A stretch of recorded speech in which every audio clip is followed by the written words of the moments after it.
Maîtrisez vos émotions et atteignez votre plein potentiel. 4. Cultiver l'empathie, développer sa capacité à ressentir les émotions des autres.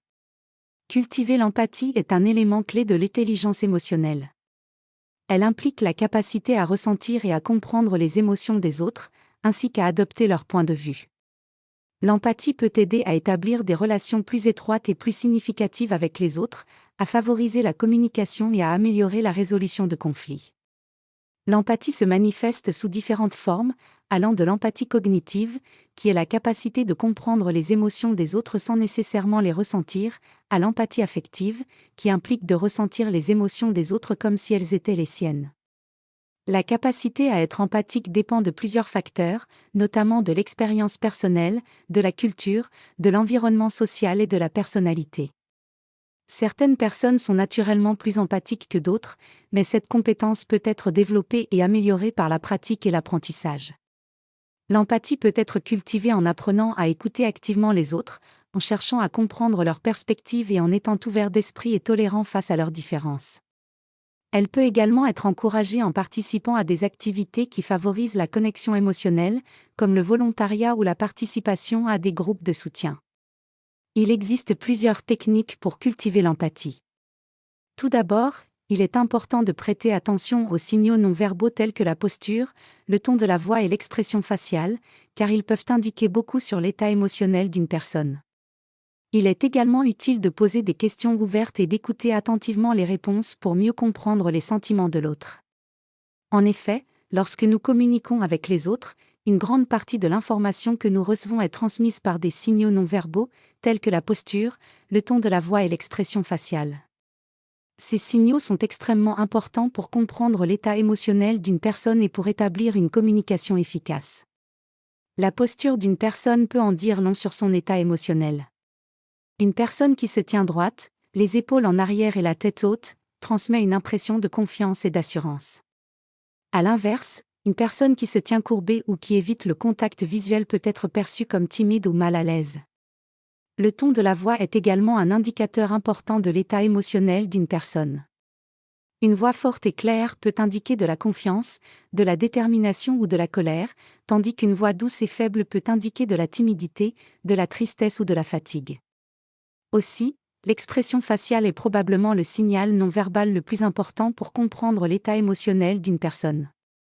Les expressions faciales peuvent transmettre une grande variété d'émotions, telles que la joie, la tristesse, la colère, la surprise, la peur et le dégoût. Des études ont montré que les expressions faciales sont universelles et sont donc comprises de manière similaire dans toutes les cultures. Cependant, il est important de noter que les signaux non verbaux ne sont pas toujours fiables à 100%. Par exemple, une personne peut sourire même si elle est triste ou anxieuse, et une personne peut se tenir droite même si elle est très mal à l'aise. Il est donc important de prendre en compte plusieurs signaux non verbaux pour comprendre l'état émotionnel d'une personne et d'être attentif à ses propres biais et interprétations. D'autre part, la communication émotionnelle est une compétence essentielle de l'intelligence émotionnelle. L'une des clés pour améliorer sa communication émotionnelle est de savoir poser des questions ouvertes et d'écouter attentivement les réponses pour mieux comprendre les sentiments de l'autre. Poser des questions ouvertes signifie poser des questions qui encouragent l'autre à parler librement et à approfondir sa réponse. Ces questions ont tendance à commencer par des mots tels que « comment »,« pourquoi » ou « que ». Les questions ouvertes sont un moyen efficace de découvrir les sentiments profonds de l'autre personne et de mieux comprendre leur point de vue. Elles sont particulièrement utiles dans les situations où la communication est difficile ou tendue. Lorsqu'on pose des questions ouvertes, il est important d'écouter attentivement les réponses de l'autre personne. Cela signifie porter une attention particulière aux signaux non verbaux tels que la posture, le ton de la voix et l'expression faciale. Les signaux non verbaux peuvent fournir des indices importants sur les sentiments et les émotions de l'autre personne.